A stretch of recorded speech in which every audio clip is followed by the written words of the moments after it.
where a sitting U.S. president would threaten war crimes on social media.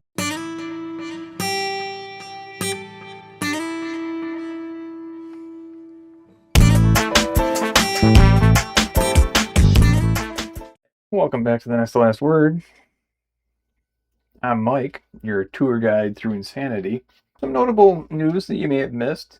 Some 200,000 Albanians turned out to protest Ivanka Trump and Jared Kushner's purchase of a wildlife refuge in Albania, or off the coast of Albania. So, keeping with the Trump long-held tradition of ruining everything, they're right online. Apparently, it was 40 days of straight protesting in Albania. The deeds to their property may have been forged. They had, or at least they thought they had, bribed all the right people to get the property declassified as a wildlife refuge so they could put up a mega resort. But they're running into some hiccups. I don't know why they would continue at this point. If the entire country doesn't want you there, how do you think that's going to go? You're kind of setting yourself up, aren't you? Even if they can ignore the outrage, they're liable to be sabotaged every step of the way. Is it really worth it? Is that the only wildlife refuge in the world that you could buy to turn into a mega resort? The Todd Blanche hearings are rather disturbing to me. Here is a coward. He looks like a crybaby. When I see him, I'm like, there's a guy who could break down and cry at any time. How is it that he is seriously being considered for Attorney General while he is breaking federal law? At the same time as this hearing is going on, he is in violation of the Epstein Files Transparency Act. And he was also sued by Katie Fang, a journalist. They found in Katie Fang's favor that he needs to release a number of redacted files that were improperly redacted. It was a number of files they released where they, whether it was accidental or not, he was ordered to release those files and he still hasn't. So he's actually in contempt of court. He's in violation of federal law, and he is at a hearing to be confirmed as Attorney General, and we all expect that the Republicans are going to confirm him. Why exactly do they hold hearings again? What would possibly be the purpose of even having hearings if you're going to let completely corrupt lawbreaker be confirmed as Attorney General? Pretty much you would just confirm anyone at that point. They need to reject them just to show that they have some sort of sense of right or wrong or anything. Just any sense whatsoever would be good. They don't even try to hide the corruption anymore. Trump would even try to nominate his personal attorney. And that's exactly what he is, and that's exactly what he's acting like. But the fact that he's in violation of numerous laws at the time of the hearing should be enough, right? If we lived in a sane country, but clearly we don't. I heard that the statute of limitations has actually run out on Donald Trump's fraud lies about the 2020 election. It's only 5 years he has. It's been 6. So there's nothing they can do. And even in his, I don't know what you call that, rant, where he blames China for hacking the U.S. elections in 2020, he never presented any evidence. He's only trying to scare people, and he's making the country weaker. In the past, that would have been known as irresponsible bullshit. But again, we don't live in a sane country. The 2020 election had its time in court. Giuliani and his goons took that to 62 judges. They all threw him out because they didn't have any evidence. There's still no evidence, but that doesn't stop them. You'd think maybe the fact that there's no evidence would stop Trump from ranting on national TV. Thankfully, it wasn't picked up by all the networks. And I heard that even Fox News cut away early because, well, for good reason there. Fox actually had to pay Dominion Voting Systems $787.5 million as a settlement regarding the lies that they told about the 2020 election being rigged, so they had to cut Trump off. Otherwise, they'd be in violation of that and probably have to go back to court. Sometimes the court system works, although that really didn't, because part of that settlement was they did not have to issue an apology. And they really should have. They really should have had to tell their viewers what happened. Because now we have however many million people that watch Fox News and don't ever fact check anything ever, who believe that the 2020 election was stolen from Trump. They should be able to figure out on their own that Trump won in 2016. He was actually in charge when this rigging would have happened. He beat the people who supposedly rigged it in 2020. So what was rigged? And now he has Congress, majority Republican, Senate, majority Republican. What is the problem? You have everything. We can't go back in time to redo the 2020 election, so you should probably just shut the fuck up. P.S. Election fraud does not exist. Neither does Antifa. Okay, election fraud, I think they found 1 or 2 cases, and that's not enough to swing the election. It shouldn't matter. What matters is he's weakening our country and that he's a traitor. And that's one major point I think people are overlooking. Antifa was actually founded in the early 1930s to fight Hitler. There's no main office. There's no newsletter. It's just an idea more than anything. It's not even an organization. But for some reason, Trump and his incompetent staff of ass lickers are very afraid of Antifa. What do you suppose that is? Well, Antifa stands for anti-fascism. It's a condensed anti-fascism. Well-known fascist, of course, being Adolf Hitler, Mussolini in Italy, and Trump in the United States of America. Those are the people who would be afraid of an idea like Antifa. He's kind of tipping his hand here, whether he realizes it was Trump. Not. I see a lot. Trump said Spain was full of horrible people, that he wasn't going to deal with them anymore. And then he crashed the Spanish soccer team's celebration of winning the World Cup. And I'm thinking, he's so stupid. He doesn't realize that those people are from Spain, that, speaking to the media, he trashed their country and then tried to buddy up to them at the World Cup.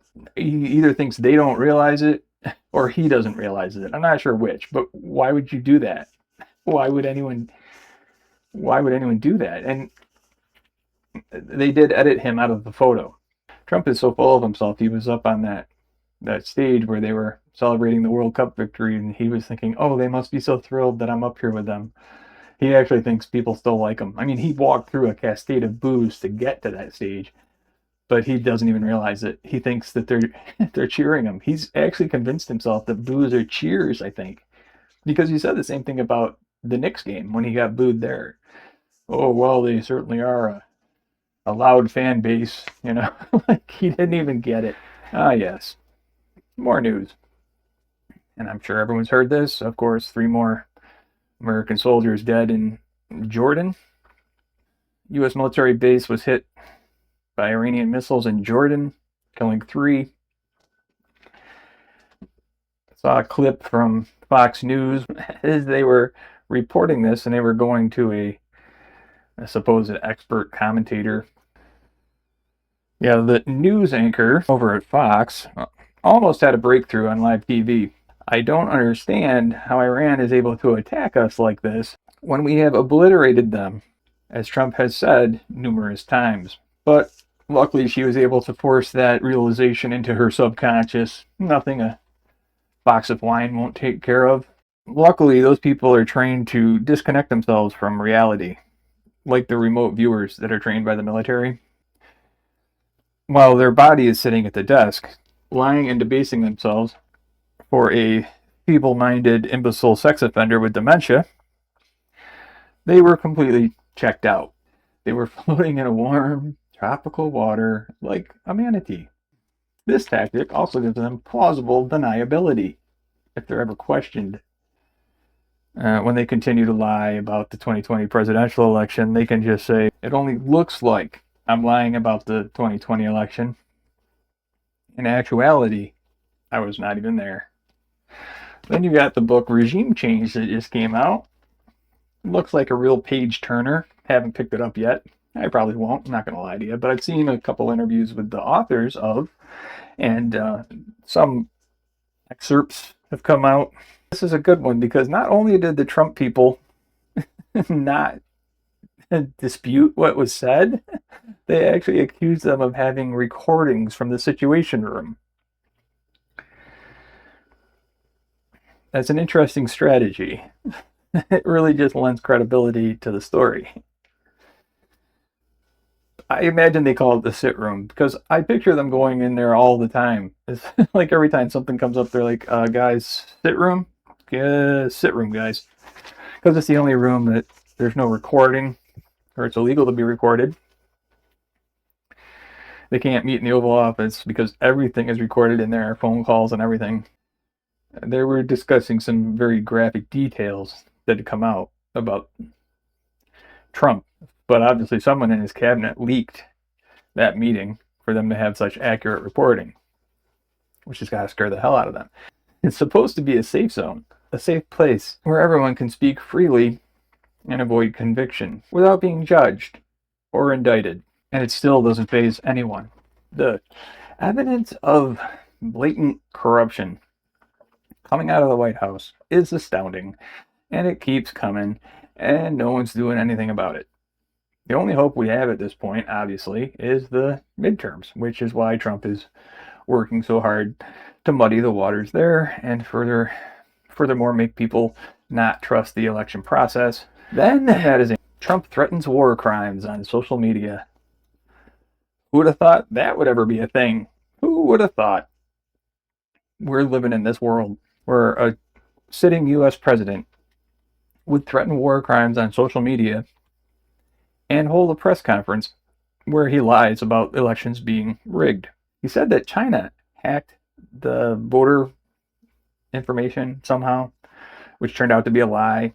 He did nothing in retribution to China for that realization. Not even a strong word that I know of, other than, slandering them in his speech, which I guess is pretty bad, but we already didn't like China, so there's that.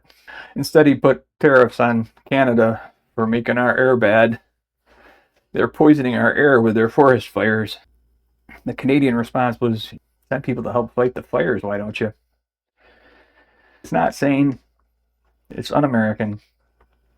It's not just anti-Democrats. It's anti-human. Trump may very well be the Antichrist.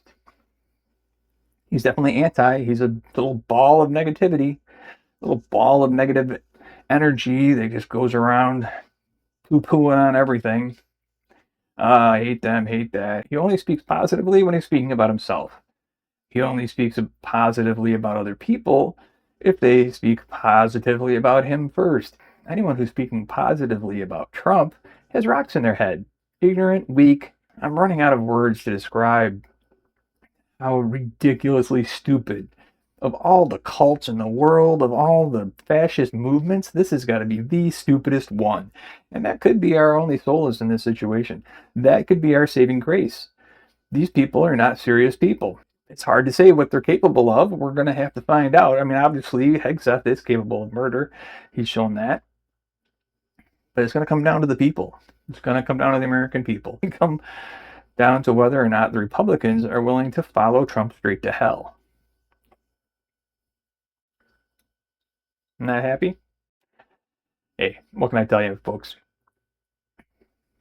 The Republicans, they're in favor of free speech, as long as it's speech that they agree with. The Republicans, they want to protect your children from books, not from guns or pedophiles so much. You're on your own there. Remember to run in a zigzag pattern. Their one core belief of the Republican Party is that we are under attack. Attack from what? Well, we'll decide that later. But it probably has to do with transgender Mexicans. That's what we really got to watch out for. They're not at all concerned about any of the real issues. They only want to talk about the substitute issues, also known as the culture wars. But only the Republicans are stupid enough to lose a culture war that they made up. Thanks for watching. Like, comment, subscribe. Check out the shop. And take care. It is crazy out there.